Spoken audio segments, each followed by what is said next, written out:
In Rutherford experiment for head-on collision of alpha particles with a gold nucleus, the impact parameter is. ಇಲ್ಲಿ ಎರಡು keywords ಇದೆ. ಒಂದು head on collusion. So head on collusion ಅಂದ್ರೇನು? ಈಗ ಒಂದು ಪಾರ್ಟಿಕಲ್ನ ನಾವು target particle ಕಡೆಗೆ ಕಳಿಸ್ತಾ ಇದ್ದೀವಿ ಅಂತ ಇಟ್ಕೊಳ್ಳೋಣ. ಸೊ ಆ ವೆಲಾಸಿಟಿ ಡೈರೆಕ್ಷನ್ ಮತ್ತೆ ಆ ಟಾರ್ಗೆಟ್ ಪಾರ್ಟಿಕಲಿನ ಸೆಂಟರ್ ಎರಡು ಕೋಯಿನ್ಸೈಡ್ ಆದ್ರೆ ಓಕೆ, ಸೊ ಅವಾಗ ನಾವು ಅದನ್ನ ಹೆಡ್ ಆನ್ ಕೊಲ್ಯೂಷನ್ ಅಂತ ಕರಿತೀವಿ. ಸೊ ಈಗ ಇಂಪ್ಯಾಕ್ಟ್ ಪ್ಯಾರಾಮೀಟರ್ಗೆ ಏನು ಡೆಫಿನೇಷನ್ ಇದೆ? ಈಗ ಒಂದು ಪಾರ್ಟಿಕಲ್ನ ಇನ್ನೊಂದು ಪಾರ್ಟಿಕಲ್ ಕಡೆ ಕಳಿಸ್ತಾ ಇದ್ದೀವಿ, ಹೌದಾ? ಸೊ ಈಗ ಆ target particle centre of mass ಏನಿದೆ ಮತ್ತು ಈ ವೆಲಾಸಿಟಿ ಡೈರೆಕ್ಷನ್ ಏನಿದೆ ಅವೆರಡರ ನಡುವೆ ಇರುವ ಪರ್ಪೆಂಡಿಕ್ಯುಲರ್ ಡಿಸ್ಟೆನ್ಸ್ನ ನಾವು ಇಂಪ್ಯಾಕ್ಟ್ ಪ್ಯಾರಾಮೀಟರ್ ಅಂತ ಕರಿತೀವಿ. ಯೂಶಲಿ ಬಿ ಇಂದ ಡಿನೋಟ್ ಮಾಡ್ತೀವಿ. ಸೊ ಈಗ ಈ ಡೆಫಿನೇಷನ್ ಮುಖಾಂತರ ನಾನು ಮೊದಲನೇ ಕೇಸಿಗೆ ಇಂಪ್ಯಾಕ್ಟ್ ಪ್ಯಾರಾಮೀಟರ್ ಎಷ್ಟು ಅಂತ ಕೇಳೋದಾದ್ರೆ ಆನ್ಸರ್ ಏನಾಗಿರುತ್ತೆ? 0 ಆಗಿರುತ್ತೆ. ಹಾಗಾಗಿ ಸರಿಯಾದ ಆಯ್ಕೆ option A. Frequency of revolution of an electron revolving in nth orbit of H atom, that is hydrogen atom, is proportional to. ಇಲ್ಲಿ radius of nth orbit of hydrogen ಆಟಮ್ಗೆ formula ಏನು ಬರ್ತದೆ? n² h² epsilon naught divided by pi m e squared. ಇಲ್ಲಿ n ಅಂದ್ರೆ ಎಷ್ಟನೇ orbit ಅಂತ ಹೇಳುತ್ತೆ, h ಅಂದ್ರೆ ಪ್ಲಾಂಕ್ಸ್ ಕಾನ್ಸ್ಟೆಂಟ್, ಎಪ್ಸಿಲಾನ್ ನಾಟ್ ಅಂದ್ರೆ permittivity of free space, pi ಅಂದ್ರೆ ಗೊತ್ತಿದೆ 3.142, m ಅಂದ್ರೆ mass of the electron, e ಅಂದ್ರೆ ಚಾರ್ಜ್ ಆಫ್ ದಿ ಎಲೆಕ್ಟ್ರಾನ್. ಅದೇ ತರ speed of the electron in the nth ಆರ್ಬಿಟ್ಗೆ ಏನು ಎಕ್ಸ್ಪ್ರೆಷನ್ ಬರುತ್ತೆ? e² divided by 2nh epsilon naught ಅಂತ ಬರುತ್ತೆ. ಈಗ ಟೈಮ್ ಪೀರಿಯಡ್ಗೆ ನಮ್ಗೆ ಗೊತ್ತಿರತಕ್ಕಂತಹ ಫಾರ್ಮುಲಾ ಏನು? ಟೈಮ್ ಪೀರಿಯಡ್ ಅಂದ್ರೆ time taken to complete 1 revolution. So 1 revolution ಅಲ್ಲಿ ಎಷ್ಟು ಡಿಸ್ಟೆನ್ಸ್ ಕವರ್ ಆಗುತ್ತೆ? 2πrn.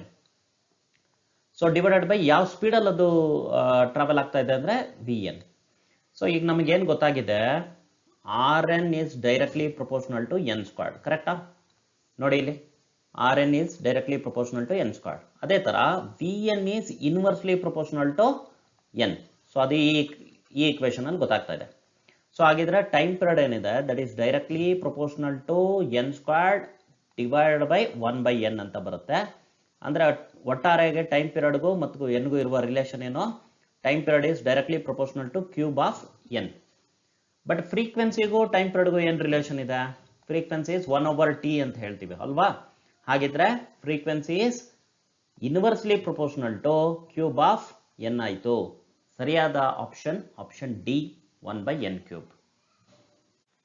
A hydrogen atom in ground state absorbs 10.2 electron volt of energy. The orbital angular momentum of the electron is increased by. So electron in energy ಏನಿದೆ nth ಆರ್ಬಿಟಲ್ಲಿ ಅದಕ್ಕೆ ಬರ್ತಕ್ಕಂಥ formula ಏನಿದೆ? En equals -13.6 divided by n² electron volt. ಈ ಫಾರ್ಮುಲಾದಲ್ಲಿ ನಮಗೆ ಬೇರೆ ಬೇರೆ orbits ಅಲ್ಲಿ ಎಲೆಕ್ಟ್ರಾನಿನ energy ಎಷ್ಟಿರುತ್ತೆ ಹೈಡ್ರೋಜನ್ ಆಟಮ್ ಅಲ್ಲಿ ಅಂತ ಗೊತ್ತಾಗುತ್ತೆ. ಫಸ್ಟ್ ಆರ್ಬಿಟಲ್ ಇದ್ರೆ ಎಲೆಕ್ಟ್ರಾನ್ ಹೈಡ್ರೋಜನ್ ಆಟಮ್ ಅಲ್ಲಿ ಅದರ ಎನರ್ಜಿ ಎಷ್ಟಿರುತ್ತೆ? -13.6 ಎಲೆಕ್ಟ್ರಾನ್ ವೋಲ್ಟ್. ಅದೇ ಸೆಕೆಂಡ್ ಆರ್ಬಿಟಲ್ ಇದ್ರೆ ಅದರ ಎನರ್ಜಿ ಎಷ್ಟಿರುತ್ತೆ? -13.6 ಡಿವೈಡೆಡ್ ಬೈ 4 ಮಾಡಬೇಕು. ಆಗ ಬರ್ತಕ್ಕಂಥ ಆನ್ಸರ್ -3.4 ಎಲೆಕ್ಟ್ರಾನ್ ವೋಲ್ಟ್. ಅದೇ ಥರ್ಡ್ ಆರ್ಬಿಟಲ್ ಇದ್ರೆ ಎಲೆಕ್ಟ್ರಾನಿಗೆ ಎಷ್ಟು ಎನರ್ಜಿ ಇರುತ್ತೆ? -13.6 ಡಿವೈಡೆಡ್ ಬೈ 9 ಮಾಡಬೇಕು. ಆವಾಗ -1.51 ಬರುತ್ತೆ ಫೈನಲಿ ಆನ್ಸರು. ಅದೇ ಫೋರ್ತ್ ಆರ್ಬಿಟಲ್ ಇಲ್ದಿದ್ರೆ ಎಲೆಕ್ಟ್ರಾನ್ ಆವಾಗ -13.6 ಡಿವೈಡೆಡ್ ಬೈ 16 ಮಾಡ್ತೀವಿ, 0.85 ಬರುತ್ತೆ, -0.85 ಎಲೆಕ್ಟ್ರಾನ್ ವೋಲ್ಟ್ ಬರುತ್ತೆ. ಈಗ ಗ್ರೌಂಡ್ ಸ್ಟೇಟಲ್ಲಿ ಇತ್ತು ಮುಂಚೆ, ಅದಕ್ಕೆ 10.2 ಎಲೆಕ್ಟ್ರಾನ್ ವೋಲ್ಟ್ ಅಷ್ಟು ಎನರ್ಜಿ ಕೊಟ್ವಿ. ಸೊ ಅವೇನಾಗುತ್ತೆ? ಅದರ ಎನರ್ಜಿ ಇನ್ಕ್ರೀಸ್ ಆಗುತ್ತೆ, 10.2 ಎಲೆಕ್ಟ್ರಾನ್ ವೋಲ್ಟ್ ಇಂದ ಎನರ್ಜಿ ಇನ್ಕ್ರೀಸ್ ಆಗುತ್ತೆ. ಸೊ ನೆಕ್ಸ್ಟ್ ಅದು ಸೆಕೆಂಡ್ ಆರ್ಬಿಟಿಗೆ ಹೋಗುತ್ತೆ. ನೀವು ಡಿಫರೆನ್ಸ್ ನೋಡಿದ್ರೆ ಸೆಕೆಂಡ್ ಆರ್ಬಿಟಲ್ ಇರೋ ಎನರ್ಜಿ ಮತ್ತು ಫಸ್ಟ್ ಆರ್ಬಿಟಲ್ ಇರೋ ಎನರ್ಜಿ ಏನಿದೆ ಅದರ ಡಿಫರೆನ್ಸ್ ನೋಡಿದ್ರೆ ನನಗೆ 10.2 ಎಲೆಕ್ಟ್ರಾನ್ ವೋಲ್ಟ್ ಬರುತ್ತೆ. So this clearly suggest that the electron will move to the second orbit. But ಪ್ರಶ್ನೆ ಏನು ಮಾಡ್ತಾ ಇದೆ ಇವರು? ಪ್ರಶ್ನೆ ಏನಾಗಿದೆ? ಆರ್ಬಿಟಲ್ ಆಂಗ್ಯುಲರ್ ಮೊಮೆಂಟಮ್ ಏನಿದೆ ಅದರಲ್ಲಿ ಎಷ್ಟು ಇನ್ಕ್ರೀಸ್ ಆಗುತ್ತೆ ಅಂತ. ಸೊ ನಮಗೆ nth ಆರ್ಬಿಟಲ್ ಇದ್ರೆ ಎಲೆಕ್ಟ್ರಾನ್ ಅದರ ಆಂಗ್ಯುಲರ್ ಮೊಮೆಂಟಮ್ ಬೋರ್ಸ್ ಪಾಸ್ಟುಲೇಟ್ ಪ್ರಕಾರ ಏನಂತ ಗೊತ್ತಿದೆ nh/2π ಅಂತ. ಹಾಗಿದ್ರೆ ಫಸ್ಟ್ ಆರ್ಬಿಟಲ್ ಅಲ್ಲಿ ಇದ್ರೆ ಆಂಗ್ಯುಲರ್ ಮೊಮೆಂಟಮ್ ಎಷ್ಟಿರುತ್ತೆ h/2π. ಸೆಕೆಂಡ್ ಆರ್ಬಿಟಲ್ ಅಲ್ಲಿ ಇದ್ರೆ ಎಷ್ಟಿರುತ್ತೆ 2h/2π. ಸೊ ಈಗ ಅವ್ರು ಕೇಳ್ತಾ ಇರೋದು ಡಿಫರೆನ್ಸ್ ಅಲ್ವಾ. ಸೊ ಡಿಫರೆನ್ಸ್ ಅಂದ್ರೇನು L2 - L1. ಸೊ L2 - L1ಗೆ ನಾನು 2h/2π ಮೈನಸ್ h/2π ಮಾಡ್ತೀನಿ. ಸೊ ಅವಾಗ ನಮಗೆ ಬರೋ ಫೈನಲ್ ಆನ್ಸರ್ h/2π. ಈಗ ಸಬ್ಸ್ಟಿಟ್ಯೂಟ್ ಮಾಡೋಣ. ಸಬ್ಸ್ಟಿಟ್ಯೂಟ್ ಮಾಡ್ತಾ ಇದ್ದೀನಿ. h ಪ್ಲಾಂಕ್ಸ್ ಕಾನ್ಸ್ಟೆಂಟ್ ಎಷ್ಟಿರುತ್ತೆ 6.6 × 10⁻³ - 34. ಅದೇ ಡಿನಾಮಿನೇಟರ್ ಅಲ್ಲಿ ಏನಿದೆ 2 × 3.14. ಸೊ ಡಿನಾಮಿನೇಟರ್ ಏನಾಗುತ್ತೆ 6.28 ಆಗುತ್ತೆ ಮಲ್ಟಿಪ್ಲೈ ಮಾಡಿದ್ರೆ ನೀವು 6.28. ನ್ಯೂಮರೇಟರ್ 6.6 ಇದೆ. So it is almost 1 point something ಬರುತ್ತೆ. ಪವರ್ ಆಫ್ 10 ಏನಿರುತ್ತೆ -34. ಸೊ ಇದಕ್ಕೆ ನಿಯರರ್ ಆನ್ಸರ್ ಎಲ್ಲಿದೆ ಅಂತ ನಾನು ಹುಡುಕಿದ್ರೆ ಅದಿರೋದು option A. So option A ಸರಿಯಾದ answer. The end product of decay of thorium 90-232 is lead 82-208. The number of alpha and beta particles emitted are respectively. So ಇಲ್ಲಿ nuclear ರಿಯಾಕ್ಷನ್ನ ನಾನು ಈ ಥರ ಬರಿತೀನಿ. ಸೊ ಮೊದಲಿಗೆ ಥೋರಿಯಂ ಇತ್ತು. ಸೊ ಅದರ atomic number 90, mass number 232. So ಈಗ ಇದು ಆಲ್ಫಾ ಡಿಕೆಗೆ ಒಳಪಡುತ್ತದೆ. ಎಷ್ಟು ಅಂತ ನನಗಿನ್ನೂ ಕಂಡುಹಿಡಿಯೋಕ್ಕಿದೆ. ಸೊ ನನಗೆ ಮಾಸ್ ನಂಬರ್ ಚೇಂಜಸ್ ಏನೇ ಆದರೂ ಅದು ಆಲ್ಫಾ ಪಾರ್ಟಿಕಲಿಂದ ಮಾತ್ರ ಸಾಧ್ಯ. ಸೊ ಆಲ್ಫಾ ಡಿಕೆಯಿಂದ ಮಾತ್ರ ಮಾಸ್ ನಂಬರ್ ಚೇಂಜ್ ಆಗುತ್ತೆ. ಸೊ ಫೈನಲಿ ನನಗೆ ಮಾಸ್ ನಂಬರ್ ಎಷ್ಟಾಗಬೇಕು 208. ಸೊ 208 ಬಂದ್ಬಿಟ್ಟಿದೆ. ಇದರ ಅಟಾಮಿಕ್ ನಂಬರ್ ನಾನು ಕಂಡುಹಿಡಿಬೇಕು, ಆಮೇಲೆ ಕಂಡುಹಿಡಿತೀನಿ. ಇದಾದ ನಂತರ ನನಗೆ ಬರೀ ಬೀಟಾ ಡಿಕೆ ಆಗುತ್ತೆ. ಸೊ ಬೀಟಾ ಡಿಕೆ ಆಗಿ ಫೈನಲ್ ಏನು ಬರುತ್ತೆ ಲೆಡ್ ಮಾಸ್ ನಂಬರ್ 208 ಇರುತ್ತೆ, ಅಟಾಮಿಕ್ ನಂಬರ್ 82 ಇರುತ್ತೆ. ಸೊ ಈ ಥರ ಫಸ್ಟ್ ಬರ್ಕೊಂಬಿಡಿ ಆಯಿತಾ. ಈಗ ಒಂದು ಆಲ್ಫಾ ಪಾರ್ಟಿಕಲ್ ಅಂದ್ರೆ ಏನು ಹೀಲಿಯಂ ನ್ಯೂಕ್ಲಿಯರ್. ಅದನ್ನು ಹೇಗೆ ರಿಪ್ರೆಸೆಂಟ್ ಮಾಡ್ತೀವಿ He2 4. ಅಂದರೆ ಒಂದು ಹೀಲಿಯಂ ನ್ಯೂಕ್ಲಿಯರ್ ಹೊರಗಡೆ ಬಂದರೆ ಒಂದು ರೇಡಿಯೋ ಆಕ್ಟಿವ್ ಡಿಕೆ ಇಂದ ಸೊ ಅಟಾಮಿಕ್ ನಂಬರ್ 2 ಇಂದ ಡಿಕ್ರೀಸ್ ಆಗಬೇಕು, ಮಾಸ್ ನಂಬರ್ 4 ಇಂದ ಡಿಕ್ರೀಸ್ ಆಗಬೇಕು. ಸೊ ಈಗ ಮಾಸ್ ನಂಬರ್ ಕತೆ ಗೊತ್ತಾಗ್ಬಿಟ್ಟಿದೆ. 232 ಇದ್ದಿದ್ದು 208 ಆಗಬೇಕು. ಅಂದರೆ ಡಿಫರೆನ್ಸ್ ಎಷ್ಟು 24. ಸೊ 24 ಡಿಫರೆನ್ಸ್ ಬರಬೇಕು. ಒಂದು ಆಲ್ಫಾ ಪಾರ್ಟಿಕಲ್ ಬಂದರೆ 4 ಕಡಿಮೆ ಆಗುತ್ತೆ. ಹಾಗಿದ್ರೆ 6 ಆಲ್ಫಾ ಪಾರ್ಟಿಕಲ್ ಬರಬೇಕು. ಸೊ 6 ಆಲ್ಫಾ ಪಾರ್ಟಿಕಲ್ ಅಂದರೆ ಎಷ್ಟು 6 × 4 24. ಸೊ 24 ಕಡಿಮೆ ಆಗಬೇಕು ಅಂದರೆ 6 alpha particle. So 6 alpha particle ಅಂತ ನನಗೆ ಗೊತ್ತಾಗೋಯ್ತು. ಬಟ್ ಅಟಾಮಿಕ್ ನಂಬರ್ ಏನಾಗುತ್ತೆ ಅದನ್ನು ನೋಡಬೇಕಲ್ಲ. ಸೊ 90 ಇದ್ದಿದ್ದು ಓಕೆ. ಸೊ 6 ಆಲ್ಫಾ ಪಾರ್ಟಿಕಲ್ ಅಂದರೆ ಒಂದು ಆಲ್ಫಾ ಪಾರ್ಟಿಕಲ್ಗೆ 2 ಅಷ್ಟು ಅಟಾಮಿಕ್ ನಂಬರ್ ಕಡಿಮೆ ಆಗುತ್ತೆ. ಸೊ 6 ಅಂದರೆ 12 ಕಡಿಮೆ ಆಗಬೇಕು. ಸೊ 19ನಲ್ಲಿ 12 ಹೋದರೆ ನಮಗೆ 78 ಅಂತ ಬರುತ್ತೆ. ಸೊ 78. ಸೊ ಇದು ಬರೀ ಆಲ್ಫಾ ಪಾರ್ಟಿಕಲ್ ಇಂದ ಆಗುವಂಥ ರಿಯಾಕ್ಷನ್. ಈಗ ನೋಡಿ ಎಕ್ಸ್ 78 208 ಇದ್ದಿದ್ದು ಲೆಡ್ 208 82 ಆಗಬೇಕು. ಮಾಸ್ ನಂಬರ್ ಏನು ಚೇಂಜ್ ಆಗಲ್ಲ ಬೀಟಾ ಡಿಕೆನಲ್ಲಿ. ಬೀಟಾ ಡಿಕೆನಲ್ಲಿ ಏನಾಗುತ್ತೆ ಒಂದು ಬೀಟಾ ಡಿಕೆ ಆಯಿತು ಅಂದರೆ ಅಟಾಮಿಕ್ ನಂಬರ್ ಏನಿದೆ ಅಟಾಮಿಕ್ ನಂಬರ್ 1 ಇಂದ ಇನ್ಕ್ರೀಸ್ ಆಗುತ್ತೆ. 1 atomic number will increase by 1. So ಇದು ಬೀಟಾ ಡಿಕೆ ಅಥವಾ ಬೀಟಾ ಮೈನಸ್ ಡಿಕೆ ಅಂತಲೂ ಕರಿತೀವಿ, ಇನ್ಕ್ರೀಸ್ ಬೈ 1. ಸೊ ಇಲ್ಲಿ 4 ಇನ್ಕ್ರೀಸ್ ಆಗಿದೆ. 78 ಇಂದ 82 ಅಂದರೆ 4 ಇನ್ಕ್ರೀಸ್ ಆಗಿದೆ. ಹಾಗಾದರೆ 4 ಬೀಟಾ ಪಾರ್ಟಿಕಲ್ಸ್ ಬರಬೇಕು. ಸೊ ಹಾಗಿದ್ರೆ ಸರಿಯಾದ ಆಯ್ಕೆ ಯಾವುದು 6 alpha particle 4 beta particle respectively ಅಂತ ಕೇಳ್ತಾ ಇದ್ದಾರೆ. ಮೊದಲು ಆಲ್ಫಾ ಪಾರ್ಟಿಕಲ್ ಹೇಳಬೇಕು, ಆಮೇಲೆ ಬೀಟಾ ಪಾರ್ಟಿಕಲ್ ಹೇಳಬೇಕು. So 6 alpha 4 beta, option B is the right choice. 2 protons are kept at a separation of 10 nanometer. Let Fn and Fe be the nuclear force and the electromagnetic force between them. So 2 protons ಇದೆ, ಇಲ್ಲೊಂದು proton ಇದೆ, ಇಲ್ಲೊಂದು proton ಇದೆ. So ಇವುಗಳ ನಡುವೆ distance ಎಷ್ಟು ಇಟ್ಟಿದ್ದಾರೆ, distance is 10 nanometre. ಇಲ್ಲಿಂದ ಇಲ್ಲಿಗೆ 10 ನ್ಯಾನೋಮೀಟರ್ ಅಷ್ಟು ಡಿಸ್ಟೆನ್ಸ್ ಇದೆ. ಸೊ ಪ್ರಶ್ನೆ ಏನಾಗಿದೆ, ಎಲೆಕ್ಟ್ರೋ ಮ್ಯಾಗ್ನೆಟಿಕ್ ಫೋರ್ಸ್ಗೆ ಅವರು ಡಿನೋಟ್ ಮಾಡಿರೋ ಸಿಂಬಲ್ Fe ಮತ್ತು ನ್ಯೂಕ್ಲಿಯರ್ ಫೋರ್ಸ್ಗೆ Fn ಅಂತ ಡಿನೋಟ್ ಮಾಡಿದ್ದಾರೆ. ಅವುಗಳ ನಡುವೆ ರಿಲೇಷನ್ ಏನು ಅಂತ ಕೇಳ್ತಾ ಇದ್ದಾರೆ. ಸೊ ನಿಮಗೆ nuclear force strongest force in nature ಅಂತ ಗೊತ್ತಿರೋದ್ರಿಂದ ನೀವು ಪ್ರಾಬಬಲಿ ಆಪ್ಷನ್ ಸಿ ನ ಗುರುತು ಮಾಡುವ ಸಾಧ್ಯತೆ ಹೆಚ್ಚಿದೆ. ಓಕೆ, ಬಟ್ ಬಟ್ ಭಾಳ ಚೆನ್ನಾಗಿ ನೋಡ್ಕೊಳ್ಳಿ, 10 ನ್ಯಾನೋಮೀಟರ್ ಡಿಸ್ಟೆನ್ಸ್ ಏನಿದೆ 10 nanometre. Nuclear force is strongest force in nature, but it is having shortest range. Shortest range ಇರುತ್ತೆ, ಇದನ್ನು ನೀವು ಮರಿಬಾರ್ದು. ಒಳ್ಳೆ ಪ್ರಶ್ನೆ ಇದು. Shortest range with in the nucleus ಮಾತ್ರ, ಅಂದರೆ 10⁻⁻15 ಮೀಟರ್ಸ್ ಇದ್ದಾಗ ಡಿಸ್ಟೆನ್ಸ್, ಅವಾಗ ಮಾತ್ರ ಅದು ಎಫೆಕ್ಟಿವ್ ಆಗಿರುತ್ತೆ. ಇದಕ್ಕಿಂತ ಜಾಸ್ತಿ ನ್ಯೂಕ್ಲಿಯಸ್ ಇಂದ ಹೊರಗಡೆ ಬರ್ತಿದ್ದಂಗೆ ನ್ಯೂಕ್ಲಿಯರ್ ಫೋರ್ಸ್ ಇರೋದೇ ಇಲ್ಲ. ಸೊ 10 ನ್ಯಾನೋಮೀಟರ್ ಅಂದರೆ ಅಫ್ಕೋರ್ಸ್ ಇವೆರಡು ನ್ಯೂಕ್ಲಿಯಸ್ ಒಳಗಡೆ ಇಲ್ಲ. ಹಾಗಾಗಿ ಇಲ್ಲಿ ಎಲೆಕ್ಟ್ರೋಸ್ಟ್ಯಾಟಿಕ್ ಫೋರ್ಸ್ ಡಾಮಿನೇಟ್ ಆಗುತ್ತೆ. So Fe is very very greater compared to Fn. ಸರಿಯಾದ ಆಯ್ಕೆ option B. A transparent medium shows a relation between I and air as shown. If the speed of light in vacuum is c, the Brewster angle for the medium is. So ಇಲ್ಲಿ ಗ್ರಾಫ್ನ ಸ್ವಲ್ಪ ದೊಡ್ಡದಾಗಿ ತೋರಿಸ್ತಾ ಇದ್ದೀನಿ ನಾನು. So ಈ ಗ್ರಾಫಲ್ಲಿ ನಮಗೆ sine R ಮತ್ತು ಸೈನ್ ಐ ನಡುವೆ ಇರುವ ರಿಲೇಷನ್ನ ಡಿಪಿಕ್ಟ್ ಮಾಡಿದ್ದಾರೆ. ಸೊ ಇದ್ರ ಸ್ಲೋಪ್ ತಗೊಳ್ತೀನಿ ನಾನು. ಸ್ಲೋಪ್ ಅಂದ್ರೇನು, tan of the angle made by the graph to the X axis, ಅಂದರೆ ಎಷ್ಟಾಯಿತು, ಟ್ಯಾನ್ 30 ಡಿಗ್ರಿ. ಮತ್ತು ಇನ್ನೊಂದು ರೀತಿಯಲ್ಲಿ ಅದು ಏನು ಅಂತ ಗೊತ್ತಿದೆ ನನಗೆ, y axis physical quantity divided by x axis physical quantity. So ಅಂದರೆ sine r by sine i ಅಂತ ಆಯಿತು. But sine i by sine r ಅಂತ ಇದ್ದಿದ್ರೆ ನಾನು ಅದನ್ನು ರಿಫ್ರಾಕ್ಟಿವ್ ಇಂಡೆಕ್ಸ್ ಅಂತ ಹೇಳ್ತಾ ಇದ್ದೆ. ಇಲ್ಲಿರೋದು sine r by sine i, ಹಾಗಾಗಿ ಇದೇನಾಗುತ್ತೆ, ಇನ್ವರ್ಸ್ ಆಫ್ ರಿಫ್ರಾಕ್ಟಿವ್ ಇಂಡೆಕ್ಸ್ ಆಯಿತು. ಸೊ ಈಗ ಟ್ಯಾನ್ 30 ಡಿಗ್ರಿ ಅಂದರೆ ನಮ್ಗೇನು ಗೊತ್ತಿದೆ, 1/√3.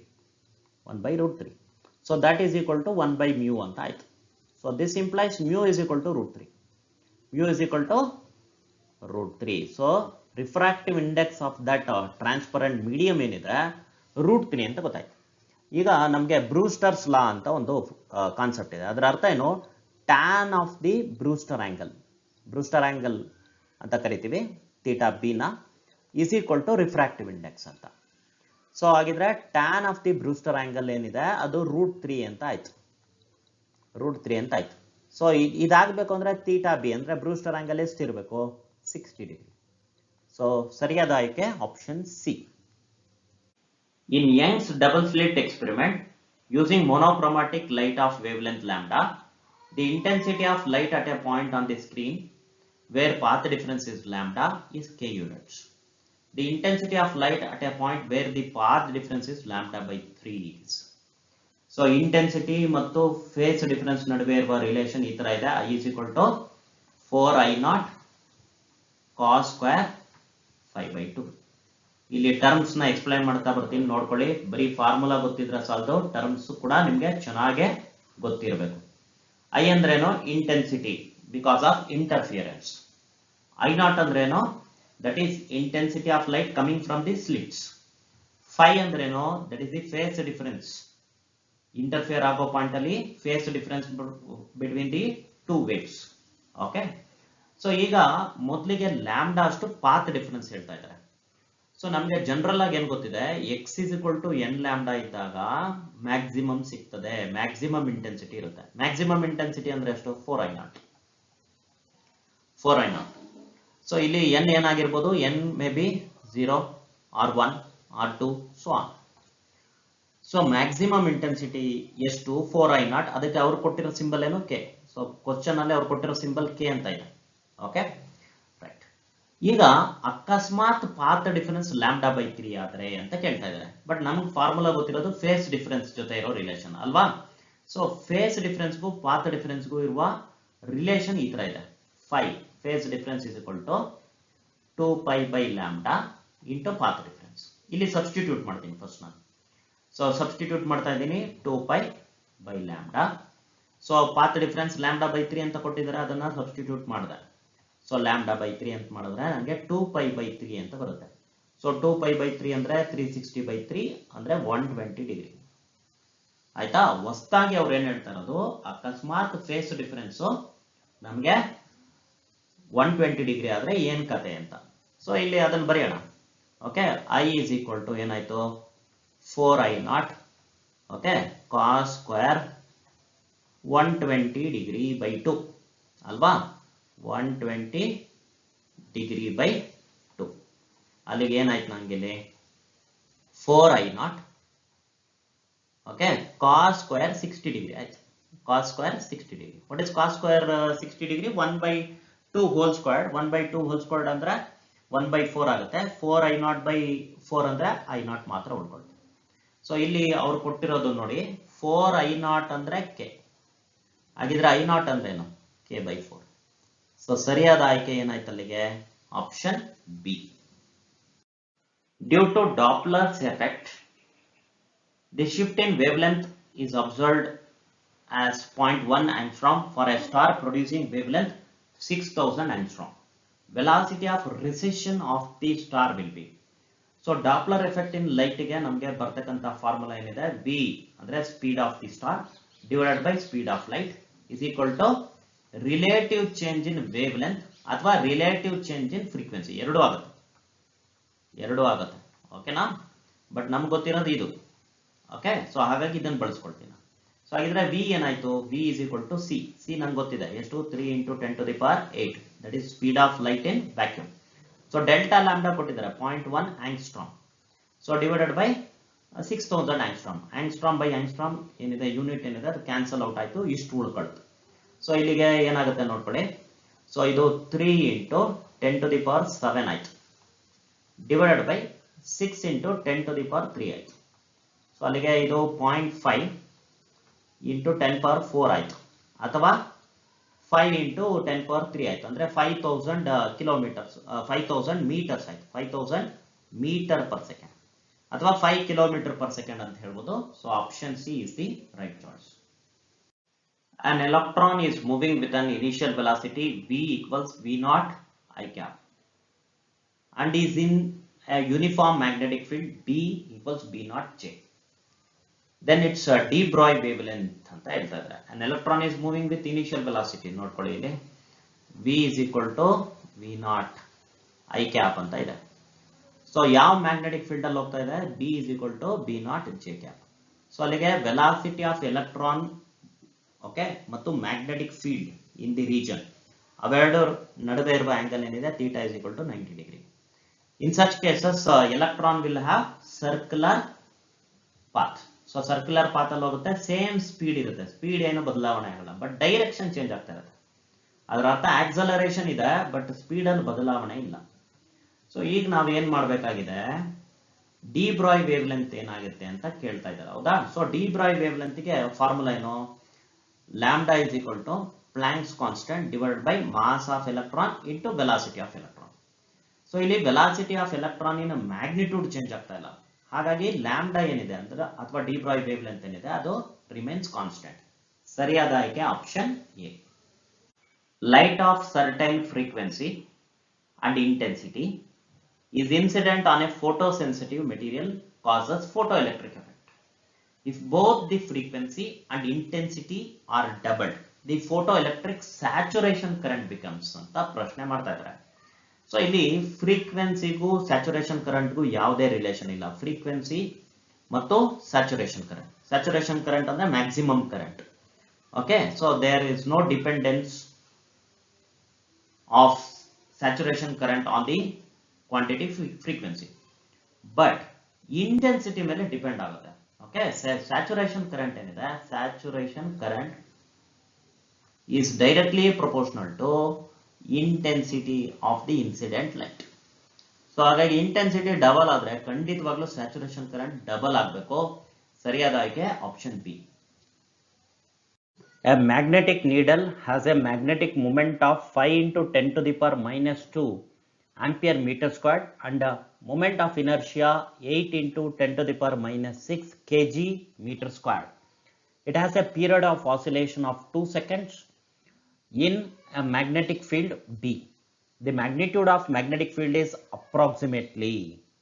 So time period of magnetic needle oscillating in a uniform magnetic field ಗೆ ಬರ್ತಕ್ಕಂಥ ಫಾರ್ಮುಲಾ ಈ ತರ ಇದೆ. T equals 2π square root of I ಅಂದ್ರೆ moment of inertia divided by m ಅಂದ್ರೆ magnetic dipole moment into B ಅಂದ್ರೆ ಎಕ್ಸ್ಟರ್ನಲ್ ಮ್ಯಾಗ್ನೆಟಿಕ್ ಫೀಲ್ಡ್. ಮೊದಲಿಗೆ square ಮಾಡ್ತೀನಿ ನಾನು.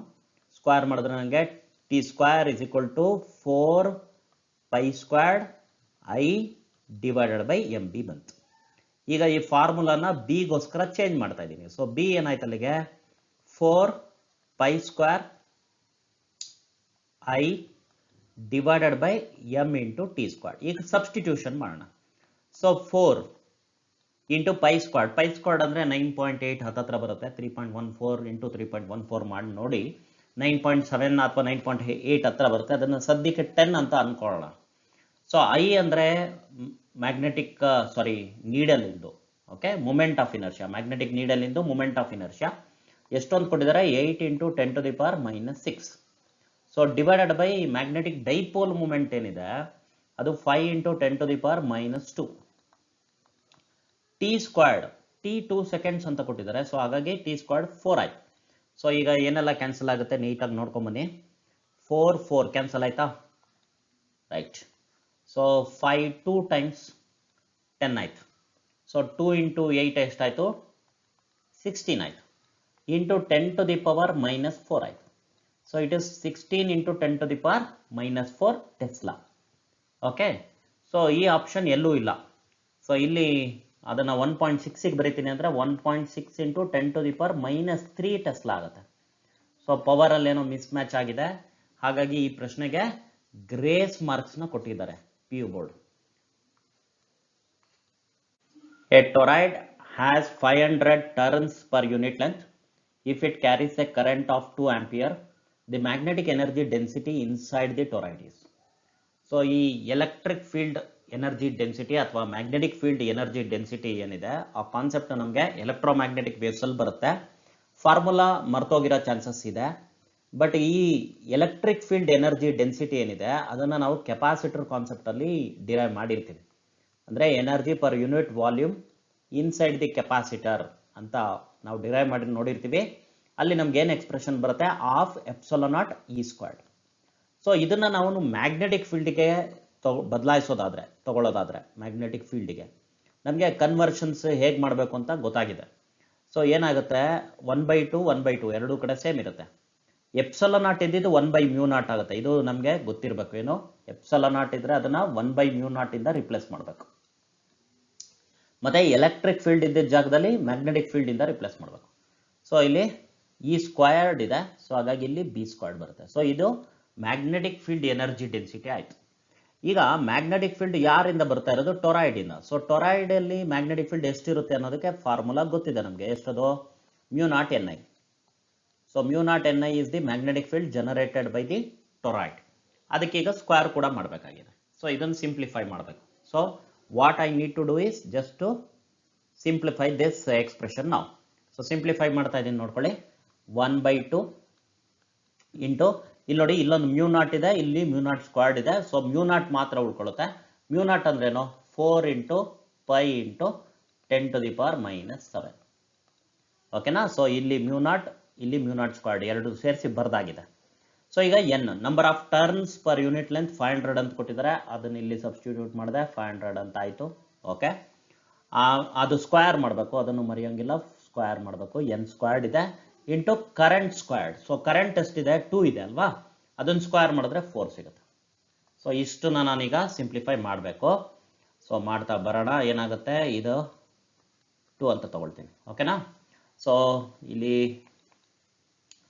ಪೈ ಅಂದರೆ 3.14 ಕರೆಕ್ಟಾ, 3.14 ಇಂಟು 2 ಇಂಟು 4 ಅಂದರೆ 8 ಇಂಟು 500 ಸ್ಕ್ವೇರ್ಡ್ ಅಂದರೆ 5 ಮಲ್ಟಿಪ್ಲೈ ಮಾಡಿದ್ರೆ 25 ಬರುತ್ತೆ. 10⁻4 ಆಗುತ್ತೆ ಇಂಟು 10⁻⁻7 ಇದೆ. ಇಷ್ಟೊಂದು ಸಾಲ್ವ್ ಮಾಡಬೇಕಾಗಿದೆ ಈಗ ಅಲ್ವಾ. ಸೊ ಈಗ 25ನ 8 ಟೈಮ್ಸ್ ಹಾಕಿದ್ರೆ ಅದು 200 ಆಗುತ್ತೆ. ಸೊ 200 2 ಮಾತ್ರ ತಗೊಳ್ತೀನಿ. 2 ಇಂಟು 3.14 ಎಷ್ಟಾಯಿತು, 6.28. ಅಲ್ಲಿಗೆ ಇನ್ನೂ 10⁻2 ಉಳ್ಕೊಂಡಿದೆ. ಸೊ 10⁻2 10⁻4 10⁻⁻7 ಎಲ್ಲ ಒಟ್ಟಿಗೆ ಸೇರಿಸಿ ಈಗ ಏನು ಬರೀಬೋದು, 0.628 joule per metre cube is the energy density. So ಹಾಗಾಗಿ ಸರಿಯಾದ ಆಯ್ಕೆ option A. Consider the situation given in figure. The wire AB, the wire AB is slide on the fixed rails with a constant velocity. If the wire is replaced by a semicircular wire, the magnitude of the induced current will. So A ನಲ್ಲಿ increase ಅಂತ ಕೊಟ್ಟಿದ್ದಾರೆ, B ನಲ್ಲಿ remain same ಅಂತ ಕೊಟ್ಟಿದ್ದಾರೆ, C ನಲ್ಲಿ decrease ಅಂತ ಇರುತ್ತೆ. Option D ನೋಡಿ, increase or decrease depending on whether the semi circle bulges towards the resistance or away from it. ಅಂದ್ರೆ ಈ ಸೆಮಿ ಸರ್ಕುಲರ್ ಈ ತರ ಇದೆಯೋ ಅನ್ನೋದ್ರ ಮೇಲೆ ಡಿಪೆಂಡ್ ಆಗುತ್ತೆ ಅಂತ. ಈ ತರ ಆಪ್ಷನ್ ಡಿ ನ ನಾನು ಎಡಬಿಡಂಗಿ ಆನ್ಸರ್ ಅಂತ ಕರಿತೀನಿ. ಅಂದ್ರೆ ಹಂಗೂ ಆಗ್ಬೋದು ಹಿಂಗೂ ಆಗ್ಬೋದು. ಇದು 99% ಆಫ್ ದಿ ಚಾನ್ಸಸ್ ಅಲ್ಲಿ ಫಿಸಿಕ್ಸ್ ಅಲ್ಲಿ ಸರಿಯಾದ ಉತ್ತರ ಆಗಿರಲ್ಲ. ಯಾಕೆ ಹೇಳ್ತಾ ಇದ್ದೀನಿ ಅಂದ್ರೆ CET ನಲ್ಲಿ 4ರಲ್ಲಿ 1 ನೀವು ಗೊತ್ತಿಲ್ಲ ಅಂದ್ರೂ ಸುಮ್ಮನೆ ಮಾರ್ಕ್ ಮಾಡ್ಬೋದು, ಯಾಕಂದ್ರೆ ನೆಗೆಟಿವ್ ಮಾರ್ಕಿಂಗ್ ಇಲ್ಲ.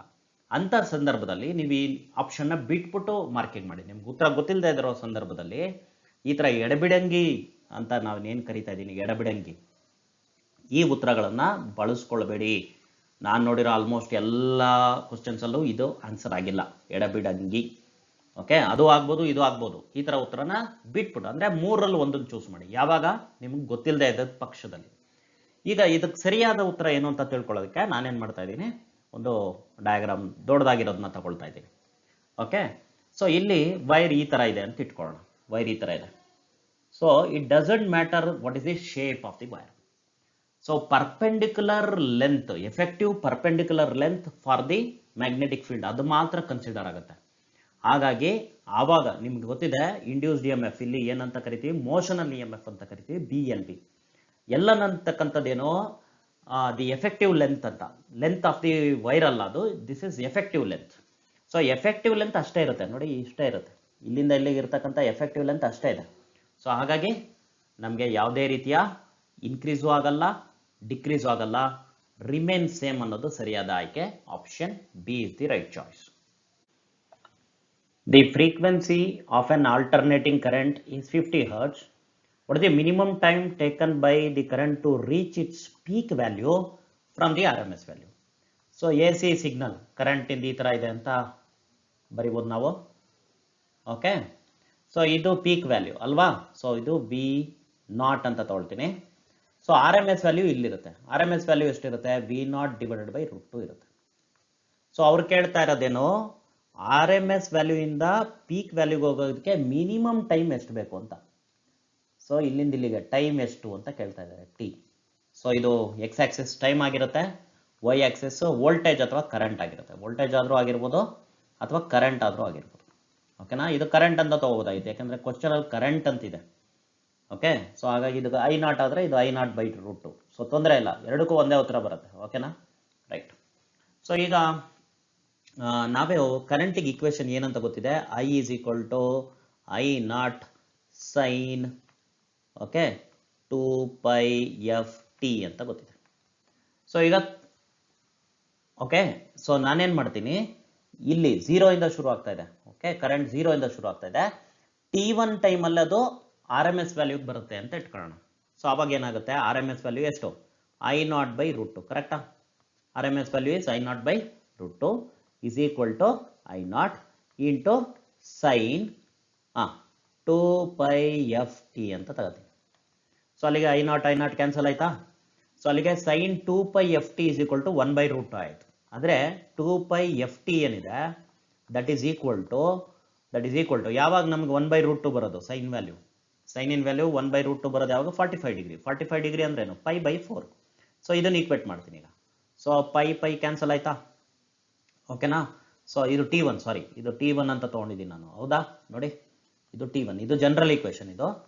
ಸೊ ಈಗ ಪರ್ಟಿಕ್ಯುಲರ್ ಆಗಿ T1 ಟೈಮ್ ಅಲ್ಲಿ 0 ಇಂದ RMS ವ್ಯಾಲ್ಯೂಗೆ ಬರ್ತದೆ, ಇಲ್ಲಿಂದ ಇಲ್ಲಿಗೆ, ಆ ಟೈಮ್ನ T1 ಅಂತ ತಗೋತಾ ಇದೀವಿ. ಸೊ ಇಲ್ಲಿಗೆ T1 ಅಂದ್ರೆ ಏನಾಯ್ತು, ಅಲ್ಲಿಗೆ T1 is equal to 1 divided by 4 into 2 into F ಎಷ್ಟು 50. ಓಕೆ, ಸೊ ಇಷ್ಟು ಟೈಮಲ್ಲಿ ಅದು ಏನಾಗ್ತಾ ಇದೆ ನಮಗೆ, ಎಲ್ಲಿಂದ 0 ಇಂದ RMS ವ್ಯಾಲ್ಯೂಗೆ ತಲುಪ್ತಾ ಇದೆ. 0 ಇಂದ RMS ವ್ಯಾಲ್ಯೂಗೆ ಯಾವುದು, T1 ಅನ್ನೋ ಟೈಮಲ್ಲಿ. ಓಕೆ, ಸೊ ಇದನ್ನು ಸಾಲ್ವ್ ಮಾಡಿದ್ರೆ ಎಷ್ಟು ಬರುತ್ತೆ, 100 400. ಸೊ 1 by 400 ಇದೆ, 1 by 400. ಈಗ ನಾನೇನು ಮಾಡ್ತಿದ್ದೀನಿ, 0 ಇಂದ ಪೀಕ್ ವ್ಯಾಲ್ಯೂಗೆ ಹೋಗೋಕ್ಕೆ ಎಷ್ಟು ಟೈಮ್ ತಗೊಳುತ್ತೆ ಅಂತ. 0 ಇಂದ ಪೀಕ್ ವ್ಯಾಲ್ಯೂಗೆ ಹೋಗೋಕ್ಕೆ ಎಷ್ಟು ಟೈಮ್ ತಗೊಳುತ್ತೆ, ಅದು ತುಂಬ ಸಿಂಪಲ್. 0 ಇಂದ ಇಲ್ಲಿಗೆ ಹೋಗೋದಕ್ಕೆ, ಪೀಕ್ ವ್ಯಾಲ್ಯೂಗೆ ಹೋಗೋಕ್ಕೆ ಅದು 1 by quarter of the time ತಗೊಳುತ್ತೆ. ಇದನ್ನು T2 ಅಂತ ಇಟ್ಕೊಳ್ಳೋಣ. ಸೊ ಅದನ್ನು ಸಾಲ್ವ್ ಮಾಡೋ ಅವಶ್ಯಕತೆ ಇಲ್ಲ, T by 4. ಮೀನ್ ವ್ಯಾಲ್ಯೂ ಇಂದ ಎಕ್ಸ್ಟ್ರೀಮ್ ವ್ಯಾಲ್ಯೂಗೆ ಹೋಗೋಕ್ಕೆ ಇಷ್ಟು ಟೈಮ್ ತಗೊಳುತ್ತೆ. ಅಥವಾ ನಾನು ಇದನ್ನು 1/4f ಅಂತ ಕರಿಬೋದು. 1/4f ಯಾಕೆ ಹೇಳಿ, ಟಿ ಅನ್ನೋದು ಕ್ಯಾಪಿಟಲ್ ಟಿ ಅನ್ನೋದು time period, that is equal to 1/f. So ಅದನ್ನು ಮಾಡಿದೆ. ಸೊ ಎಫ್ ಅಂದರೆ 50 ಅಂತ ಸಬ್ಸ್ಟಿಟ್ಯೂಟ್ ಮಾಡ್ಬೋದು. ಸೊ 50 × 4 ಅಂದರೆ 1/200. ಸೊ 1/200 ಸೆಕೆಂಡಲ್ಲಿ ಅಲ್ಲಿ ಹೋಗಿ ತಲುಪುತ್ತೆ. ಸೊ ಇದು 1/400 ಸೆಕೆಂಡ್. ಸೊ T2 ಅನ್ನೋ ಟೈಮ್ ಏನಿದೆ, 0 ಇಂದ ಪೀಕ್ ವ್ಯಾಲ್ಯೂಗೆ ಹೋಗ್ತಕ್ಕಂತಹ ಟೈಮ್ ಅದು. ಸೊ ಬಟ್ ಅವ್ರು ಕೇಳ್ತಾ ಇರೋದೇನೋ ಇಲ್ಲಿಂದ ಇಲ್ಲಿಗೆ ಹೋಗೋಕೆ ಎಷ್ಟು ಅಂತ, RMS ಇಂದ ಪೀಕ್ ವ್ಯಾಲ್ಯೂಗೆ ಹೋಗೋಕೆ ಎಷ್ಟು ಅಂತ. ಸೊ ಹಾಗಿದ್ರೆ ಏನು ಮಾಡ್ಬೋದು ನಾವು, ಅವೆರಡನ್ನು ಸಬ್ಟ್ರಾಕ್ಟ್ ಮಾಡ್ತೀನಿ. ಅವ್ರು ಕೇಳ್ತಾ ಇರೋದು RMS ವ್ಯಾಲ್ಯೂ ಇಂದ ಪೀಕ್ ವ್ಯಾಲ್ಯೂಗೆ ಹೋಗೋಕ್ಕೆ. ಸೊ ಪೀಕ್ ವ್ಯಾಲ್ಯೂಗೆ ಎಷ್ಟು ಟೈಮ್ ತಗೊಳುತ್ತೆ ಮೈನಸ್ RMS ವ್ಯಾಲ್ಯೂಗೆ ಎಷ್ಟು ಟೈಮ್ ತಗೊಳುತ್ತೆ. So T2 - T1. So T2 - T1 ಅಂದರೆ ನೋಡ್ಕೊಳ್ಳಿ, ಇಲ್ಲಿ 1/T2 ಅಂದರೆ 200 ಮೈನಸ್ 1/400. LCM ಏನಾಯಿತು, 400 ಆಯಿತು. ಸೊ 2/400 ಮೈನಸ್ 1/400 ಅಂದರೆ 1/400 ಉಳಿತು ನಮಗೆ. So 1/400 seconds. 1/400 ಸೆಕೆಂಡ್ಸ್ನ ಹೇಗೆ ಬರೀಬೋದು ನೋಡಿ, 1/400 seconds. 1/400 seconds is equal to 1/4 ಅಂದರೆ 0.25. 0.25 100 ಇದೆ, ಮೇಲೆ ಹೋದರೆ 10⁻². ಸೊ ಅಥವಾ 2.5 × 10⁻³ seconds. Option B is the right choice. The reading of ammeter and voltmeter in the following circuit are respectively ಅಂತ ಪ್ರಶ್ನೆ ಮಾಡಿದ್ದಾರೆ. ಸರ್ಕ್ಯೂಟ್ ಡಯಾಗ್ರಾಮ್ನ ಸ್ವಲ್ಪ ದೊಡ್ಡದಾಗಿ ತಗೊಳ್ತಾ ಇದ್ದೀನಿ. ಮೊದಲನೇ ಅಂಶ ನಾನು ಗಮನಿಸ್ತಾ ಇರೋದು ವೋಲ್ಟೇಜ್ ಅಕ್ರಾಸ್ ಇಂಡಕ್ಟರ್ ಮತ್ತು ವೋಲ್ಟೇಜ್ ಅಕ್ರಾಸ್ ಕೆಪಾಸಿಟರ್ ಎರಡೂ ಒಂದೇ ಇದೆ. ಇಂತಹ ಕಂಡೀಷನ್ ಇದ್ದಾಗ ನಾವು ಸರ್ಕ್ಯೂಟ್ ರೆಸೊನೆನ್ಸ್ ಅಲ್ಲಿದೆ. ಸೀರೀಸ್ LCR ಸರ್ಕ್ಯೂಟ್ ಅಲ್ವಾ ಇದು ರೆಸೊನೆನ್ಸ್ ಅಲ್ಲಿದೆ. ಸೊ ರೆಸೊನೆನ್ಸ್ ಅಲ್ಲಿ ಇದ್ದಾಗ ಏನಾಗುತ್ತೆ ನೋಡ್ಕೊಳ್ಳಿ, ವೋಲ್ಟೇಜ್ ಅಕ್ರಾಸ್ ದಿ ಇಂಡಕ್ಟರ್ ಏನಿರುತ್ತೆ 90 ಡಿಗ್ರಿ ಅಹೆಡ್ ಇರುತ್ತೆ. ಯಾವುದಕ್ಕೆ, ಕರೆಂಟ್ಗೆ. Okay, ahead of current. ಇದು ವೋಲ್ಟೇಜ್ ಅಕ್ರಾಸ್ ದಿ ಕೆಪಾಸಿಟರ್ ಏನಿದೆ 90 ಡಿಗ್ರಿ ಲ್ಯಾಗಿಂಗ್ ಅಲ್ಲಿರುತ್ತೆ, ಬಿಹೈಂಡ್ ದಿ ಕರೆಂಟ್ ಇರುತ್ತೆ. ಸೊ ಅಲ್ಲಿಗೆ ಇವೆರಡರ ನಡುವೆ ಏನಾಯಿತು, 180 ಡಿಗ್ರಿ ಇರುತ್ತೆ. ಸೊ ಅಂದರೆ ವೋಲ್ಟೇಜ್ ಅಕ್ರಾಸ್ ಇಂಡಕ್ಟರ್ ಮತ್ತು ವೋಲ್ಟೇಜ್ ಅಕ್ರಾಸ್ ಕೆಪಾಸಿಟರ್ ನಡುವೆ ಆ್ಯಂಗಲ್ ಏನು ಬಂತು, 180 ಡಿಗ್ರಿ ಬಂತು. ಅವೆರಡು ಅಪೋಸ್ ಮಾಡುತ್ತೆ.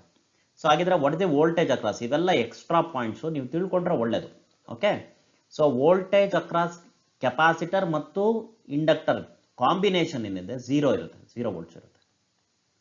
ಸೊ ಮತ್ತೆ ರೆಸೊನೆನ್ಸ್ ಅಲ್ಲಿ voltage applied will appear across voltage across the resistor. So what is the voltage across resistor?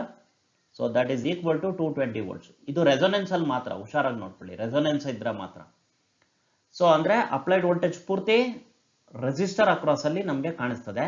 So ಈಗ ವೋಲ್ಟ್ ಮೀಟರ್ ಕನೆಕ್ಟ್ ಆಗಿರೋದು ರೆಸಿಸ್ಟೆನ್ಸ್ ಅಕ್ರಾಸ್ ಅಲ್ಲೇ, ಹಾಗಾಗಿ ವೋಲ್ಟ್ ಮೀಟರ್ ರೀಡಿಂಗ್ ಏನಿದೆ ಅದು 220 ವೋಲ್ಟ್ಸ್ ಅಂತ ಗೊತ್ತಾಯ್ತು. ಸೊ ಈಗ ಕರೆಂಟು ಅಷ್ಟೇ. ಓಕೆ, ಸೊ ಇಲ್ಲಿ ಮತ್ತೆ XL ಮತ್ತೆ XC ಕೂಡ ಸೇಮ್ ಇರುತ್ತೆ. ಈ ಕಂಡೀಷನ್ ಅಲ್ಲಿ XL ಮತ್ತೆ XC ಕೂಡ ಸೇಮ್ ಇರುತ್ತೆ ಅಂತ ಗೊತ್ತಿದೆ. ಸೊ ಕರೆಂಟ್ ಏನಿದೆ, okay, so that is going to depend only on the resistor in the circuit. So current ammeter ಏನಿದೆ ಅದು ಕರೆಂಟ್ ಥ್ರೂ ದಿ ಸರ್ಕ್ಯೂಟ್ ನ ಮೆಷರ್ ಮಾಡ್ತಾ ಇದೆ. ಸೊ ಆ ಕರೆಂಟ್ ಎಷ್ಟಿದೆ, the applied voltage divided by the resistance. ಈ ಕೇಸಲ್ಲಿ generally ಏನಾಗಿರುತ್ತೆ, V/Z ಇರುತ್ತೆ. Okay, but Z is equal to R ಆಗುತ್ತೆ ಯಾವಾಗ, this is only when the circuit is at resonance. Resonance ಅಲ್ಲಿ ಇದ್ರೆ ಮಾತ್ರ ಈ ಫಾರ್ಮುಲಾ. So V/R ತಗೊಳ್ತಿದ್ದೀನಿ. V ಎಷ್ಟಿದೆ, 220 ಇದೆ ಅಲ್ವೇನ್ರಿ. ಸೊ 220 ಇದೆ. ಸೊ R ಎಷ್ಟಿದೆ, 100 ಇದೆ. ಸೊ ಹಾಗಿದ್ರೆ ಕರೆಂಟ್ ಏನಾಯ್ತು, ಕರೆಂಟ್ ಈಸ್ 2.2 ಆಂಪಿಯರ್ಸ್. 2.2 ಆಂಪಿಯರ್ ಅದನ್ನೇ ಮೆಷರ್ ಮಾಡೋದು. ಇದು ಅಮ್ಮೀಟರ್ ಏನನ್ನು ಮೆಷರ್ ಮಾಡುತ್ತೆ, 2.2 ಆಂಪಿಯರ್. ಸೊ ಸರಿಯಾದ ಆಯ್ಕೆ ಆಪ್ಷನ್ ಡಿ.